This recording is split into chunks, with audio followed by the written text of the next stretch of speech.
सभी देशवासियों को नमस्कार। जैसा कि खिलाड़ियों के बारे में जो अफवाह जो झूठ फैलाया जा रहा है, मैं उसके खंडन के लिए आप लोगों के बीच में आया हूं। ऐसी कोई भी चीज नहीं है, ना तो खिलाड़ियों में कोई दरार आई है और ना किसी खिलाड़ी ने कोई केस वापस लिया है। हम सभी एक साथ हैं और मजबूती के साथ लड़ रहे हैं। लेकिन ये झूठ इसलिए फैलाया जा रहा है कि जो हमारे साथ लोग जुड़े हैं पूरे देश से, उनको हम कैसे गुमराह करके अलग अलग कर सकते हैं।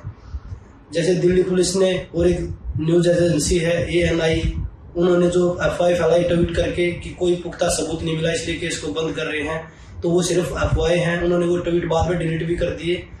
तो आप ऐसी चीजों से सावधान रहे, क्योंकि मीडिया हमारे बारे में खूब नेगेटिव दिखा रहा है कि भाई खिलाड़ी वापस चले गए हैं, इन खिलाड़ियों ने जॉब ज्वाइन कर लिया है या कुछ कर लिया है। ऐसा कुछ भी नहीं है। अगर हमारे इस आंदोलन के बीच में अगर जॉब कोई बाधा डालेगी तो हम जॉब छोड़ने के लिए भी तैयार हैं, क्योंकि हमने अपना सब कुछ दांव पे लगा के हम ये लड़ाई लड़ रहे हैं। क्योंकि ये लड़ाई बहन बेटियों की इज्जत और मान सम्मान की लड़ाई है। तो हम देश की बेटियों को जब तक न्याय नहीं मिल जाता तब तक इस लड़ाई में लड़ते रहेंगे।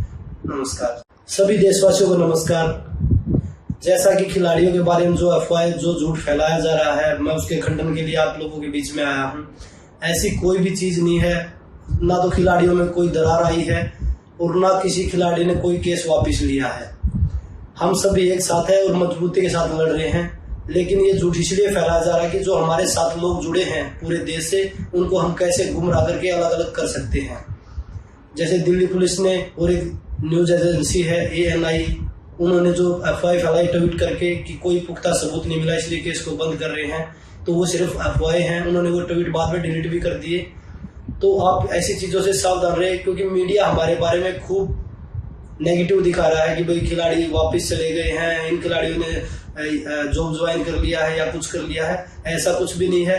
अगर हमारे इस आंदोलन के बीच में अगर जॉब कोई बाधा डालेगी तो हम जॉब छोड़ने के लिए भी तैयार हैं, क्योंकि हमने अपना सब कुछ दांव पे लगा के हम ये लड़ाई लड़ रहे हैं। क्योंकि ये लड़ाई बहन बेटियों की इज्जत और मान सम्मान की लड़ाई है। तो हम देश की बेटियों को जब तक न्याय नहीं मिल जाता तब तक इस लड़ाई में लड़ते रहेंगे। नमस्कार।